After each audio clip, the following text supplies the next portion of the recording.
de la independencia del país para hablar sobre un tema que la Constitución vigente alude desde 1853 entre los propósitos del país, diciendo alcanzar la justicia. Los constituyentes sabían que la justicia es un bien esquivo, que no se consigue de una vez y para siempre, y por lo tanto debe ser un tema de permanente preocupación.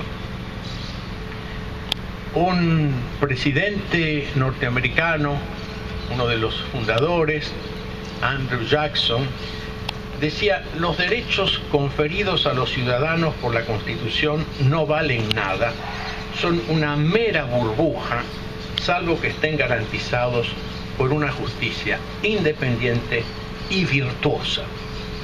Las dos condiciones son necesarias.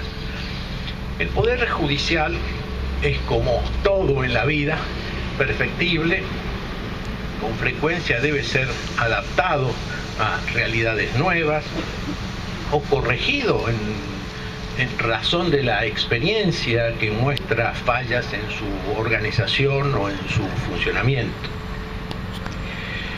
Una reforma judicial es valiosa cuando refuerza ambas cosas, la independencia y la virtuosidad del sistema judicial.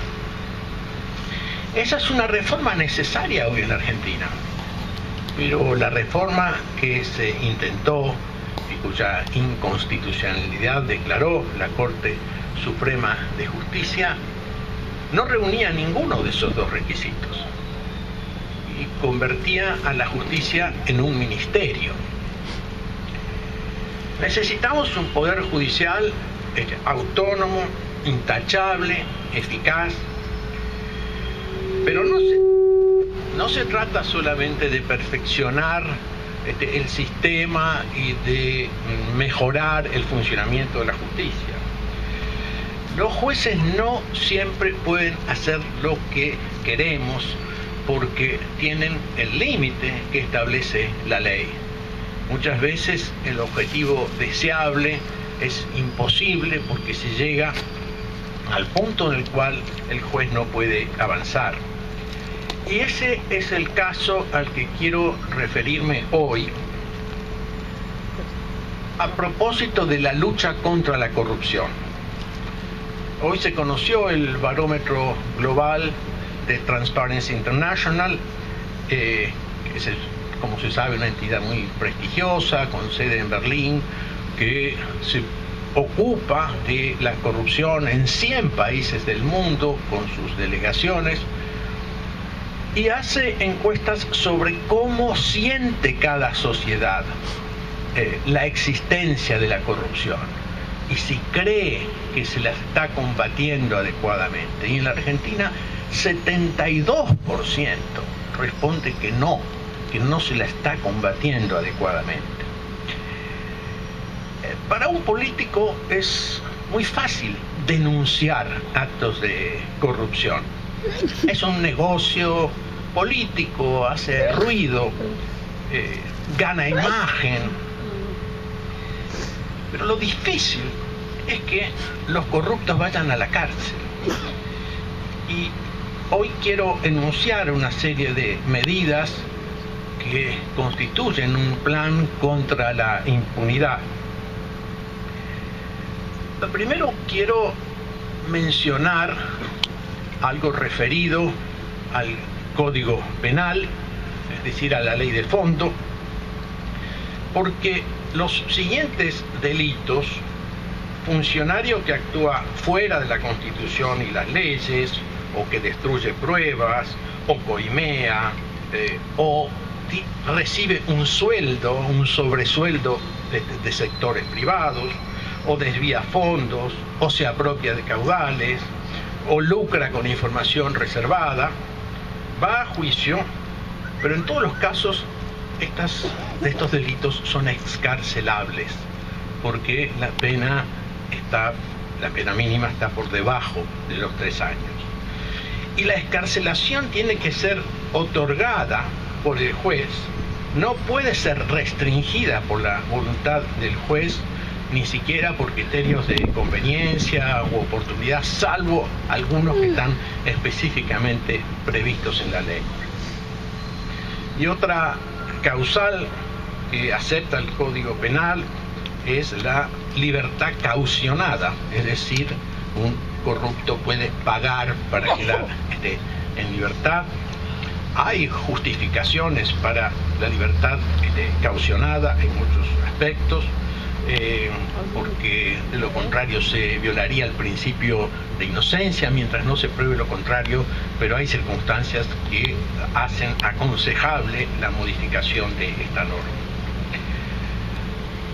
Algo en lo que he trabajado mucho tiempo y que dio lugar a un libro que publicamos con Daniel Montamat y Marta Barros, es la falta de control previo de autorización a los grandes gastos, contrataciones. Antiguamente existía el Tribunal de Cuentas, se decía que eso paralizaba la acción del gobierno, que el poder que se le daba a los miembros del tribunal también podía ser usado extorsivamente, que las decisiones políticas no se basan solamente en aspectos contables, sino en prioridades, en oportunidad, son elementos no cuantificables. Pero todo esto puede tener compensación, y si bien no se me ocurriría proponer una reforma constitucional, dado que la Constitución de 1994 estableció la SIGEN como un control interno y la Auditoría General de la Nación como un control externo a posteriori, creo que en la reglamentación hay formas de establecer que no pueda el funcionario hacer contrataciones de ciertos montos, de ciertas características, sin un mecanismo de revisión y autorización previa. Luego tenemos el caso que demuestra más claramente qué poca importancia tienen las denuncias de corrupción. Por supuesto que la denuncia es necesaria para iniciar el proceso, pero el Centro de Investigación y Prevención de la Criminalidad Económica y la Oficina de Coordinación y Seguimiento en materia de delitos contra la Administración Pública de la Procuración General de la Nación ha estudiado una serie de casos y ha establecido que el promedio de duración de los juicios por corrupción es de 137 meses, es decir, más de 11 años. Y muchos de ellos terminan con la prescripción, es decir, con el archivo. La etapa de instrucción, que se supone que es la averiguación de los antecedentes que después serán tenidos en juicio, dura un poco más de 6 años. Tenemos casos que fueron en su momento famosos, que dieron lugar a denuncias políticas, pero que se esfumaron. Ahora hasta cuesta recordarlos, y por supuesto gente muy joven ni sabe qué es esto. Estuvo el caso de la leche de Vico, la venta de leche adulterada al Estado. Eso estuvo en juicio 14 años y terminó en prescripción. Los juguetes de Banrel, el ex vicegobernador de la provincia de Santa Fe, que había hecho compras ficticias por $1.200.000, porque en esa época regía la convertibilidad, 15 años y no pasó nada. Alberto Coan, ex secretario general de la presidencia, por enriquecimiento ilícito. No podemos ni siquiera decir que eran culpables porque prescribió. No podemos decir si eran inocentes o culpables, porque en el caso de Coan, 14 años. Víctor Alderete, 6 causas por defraudación, él era titular del PAMI, a la Administración Pública, 14 años. Pedro Pou, expresidente del banco por enriquecimiento ilícito, murió este año sin que se pudiera establecer su inocencia o culpabilidad después de 14 años. Ricardo Cosio, exdirector de la Dirección General Impositiva, por un pago de 513 millones de dólares por presuntos servicios de IBM que no fueron provistos, 17 años. El Banco del Oeste, una quiebra fraudulenta, un fraude a los ahorristas por 10 millones de dólares, 17 años. Entonces, esto demuestra claramente que la denuncia no implica ni siquiera una averiguación acabada de lo que pasó. Actualmente hay 35 causas contra funcionarios de 2003 hasta aquí, 35, y si no modificamos este sistema, se van a resolver o archivar en el 2028 o en el 2030, y esto demuestra la necesidad de esta reforma.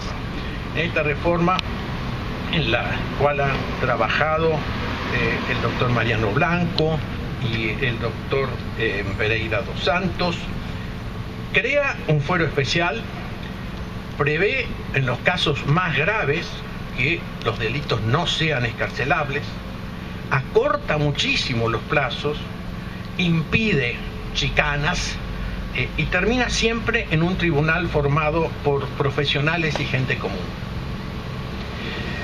El fuero que se crea es el fuero federal en lo penal administrativo, dedicado exclusivamente a los delitos de corrupción, que cuenta con una policía judicial y peritos seleccionados por concurso público. Y termina con la instrucción, ese proceso que decíamos, según el cálculo que han hecho esas organizaciones, dura más de 6 años, término medio, y porque permite muchos recursos dilatorios, y este sistema, lo que proponemos, reemplaza esto por una investigación rápida a cargo de fiscales que tienen plazos breves y perentorios, y los recursos que se puedan interponer se van a decidir en la etapa siguiente, que es directamente el juicio oral. De la investigación de la verdad que hacen los fiscales en un proceso breve, sin posibilidad de chicanas, se pasa al tribunal oral. Por lo tanto, la investigación es rápida. En lugar de los jueces de instrucción, actúan, como decía, los fiscales, que tienen como única función corroborar que en principio haya delito e identificar al presunto responsable, y entonces va directamente al tribunal. Los plazos son breves y perentorios porque hoy día los fiscales pueden extender su actividad y aquí se les pone un límite. Las únicas esto es lo que llamo el procedimiento antichicanas, las únicas apelaciones que se admiten en la etapa de investigación son las que se fundan en violaciones al artículo 18 de la Constitución Nacional, como puede ser el arresto o el allanamiento sin orden judicial. Y toda otra apelación, como decía, se trata al comenzar la etapa del juicio oral. En ese juicio oral participan el fiscal de investigaciones administrativas y la oficina anticorrupción, y el juicio por jurados, que repito está integrado por profesionales y gente común, declara la inocencia o la culpa, y la composición, cuando decía que son jueces profesionales, me refiero a abogados, a contadores, según corresponda a la naturaleza del delito. Este fuero tiene que ejercer también el control permanente de las declaraciones juradas y tiene facultades para investigar la evolución del patrimonio de un funcionario hasta 5 años después de abandonado el cargo. Esto tiene mucha actualidad hoy porque, tomando uno de los 6 proyectos que integraban la reforma judicial fallida, el Poder Ejecutivo, mediante el decreto 895, aprobó la reglamentación de la ley que rige las declaraciones juradas de los funcionarios. Primero estableció que deben ser iguales a las declaraciones que se hacen, las declaraciones impositivas que se hacen ante la AFIP, que son por supuesto mucho más restringidas. no hay que especificar los antecedentes laborales, no hay que dar detalles de los antecedentes familiares sobre los bienes, tampoco detalles sobre activo y pasivo, sino un monto global. Hay un monto total de ingresos que se informa sin especificar si son salario, renta, alquileres, etcétera.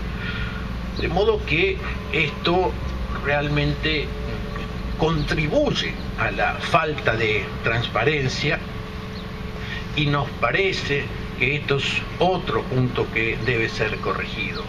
En suma, si tenemos un fuero que realiza el control permanente, si tenemos un organismo cuya autorización es necesaria para hacer contrataciones de cierta naturaleza o monto, si tenemos que no todos los delitos son excarcelables y que los delitos de corrupción graves no admiten esa excarcelación, en algunos casos tampoco la libertad caucionada, y si tenemos plazos muy breves para la investigación y para la culminación del juicio, podemos avanzar en la verdadera justicia.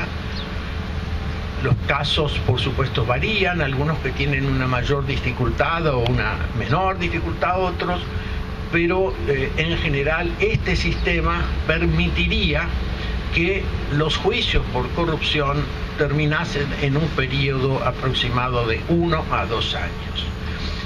Creemos que esto es realmente esa búsqueda por alcanzar la justicia.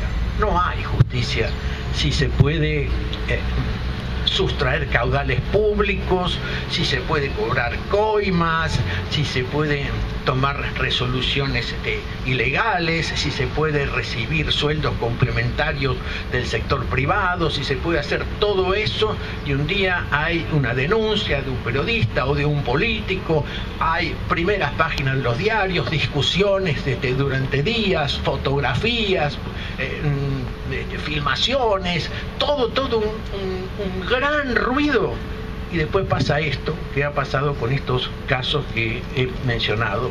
Por lo tanto, creemos que propender a una mejor justicia no es solamente plantearse una reforma, sino crear las condiciones para que los jueces puedan combatir la corrupción efectivamente, que es, como todos sabemos, una lacra que debemos superar cuanto antes. Hace mucho frío, de modo que he decidido ser muy breve. Aquí termino.